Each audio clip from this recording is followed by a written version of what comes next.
जय महाकाल, जय माँ शमशानी, आदेश आदेश। नमस्कार भाइयों और बहनों, मैं तांत्रिक सौरभ कुमार अपने YouTube चैनल में आप सभी का हार्दिक स्वागत करता हूँ। भाइयों, आज हम आप लोगों के लिए, मैंने पहले भी बताया था कि तंत्र में और मुख्य रूप से भी, सामान्य रूप से भी, हम चाहे उन्नति करें चाहे हमारा पतन हो, उसके मूल तीन ही देवी देवता होते हैं। प्रथम होते हैं हमारे आराध्य, जिसको हम इष्ट भी कहते हैं। द्वितीय होते हैं पितृ, जिनको हम पूर्वज कहते हैं। हमारे जो घर के सदस्य होते हैं, जिनकी मृत्यु हो जाती है, उन्हें ही हम पितृ कहते हैं।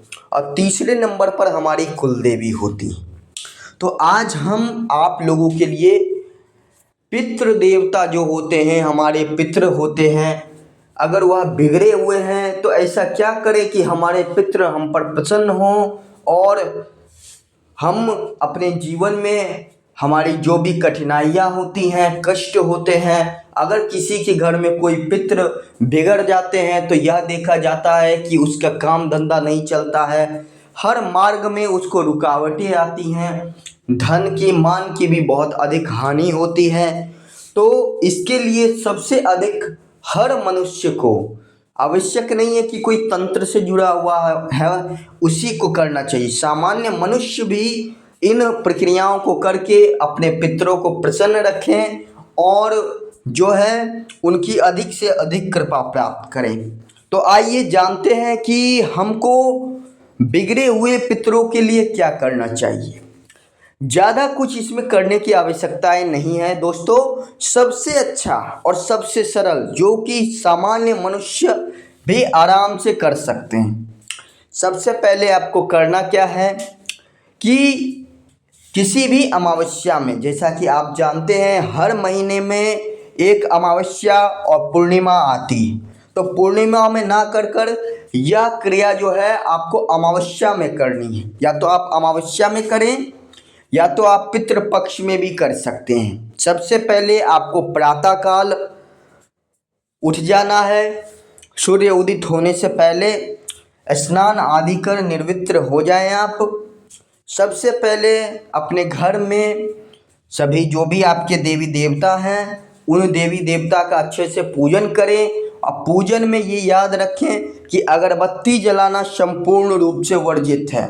अगरबत्ती केवल जो है मरे हुए को दिखाया जाता है, अन्य को नहीं दिखाया जाता। आप सामान्य रूप से धूप बत्ती दिखा सकते हैं।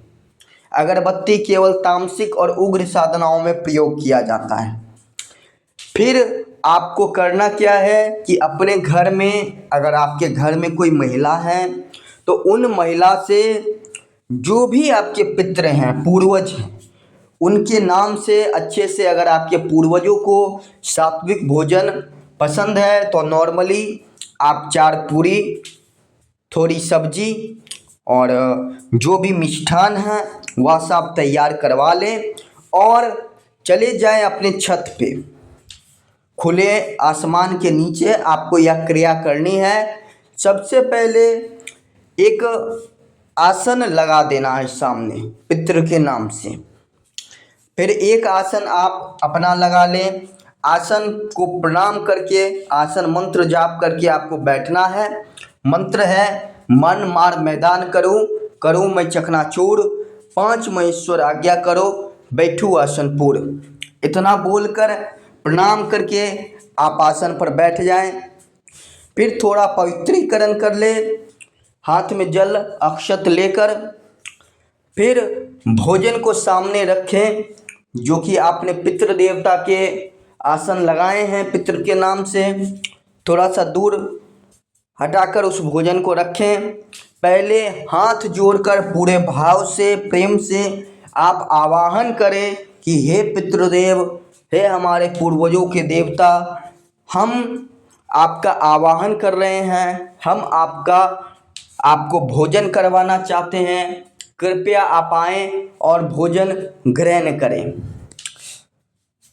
तो हाथ जोड़कर और वहीं पे बगल में एक गिलास पानी का भी रख देना है।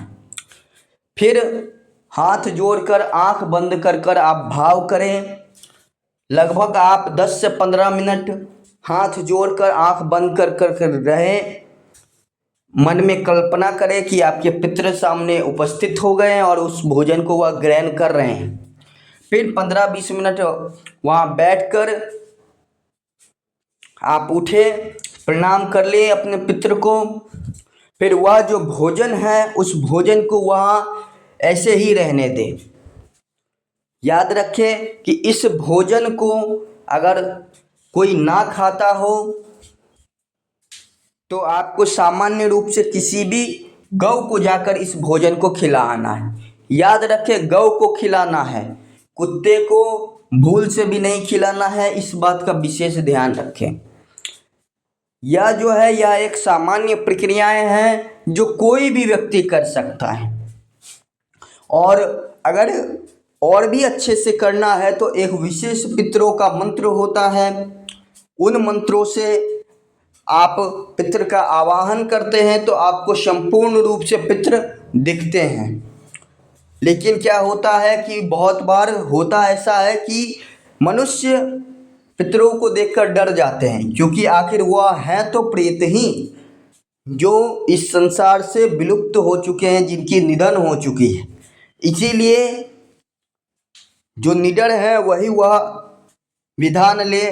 बाकी ये सामान्य विधान से भी अगर आप करते हैं हर अमावस्या या पितृपक्ष में तो आपके पितरों को संतुष्टि प्राप्त होती है और वह आप पर कृपालु होते हैं।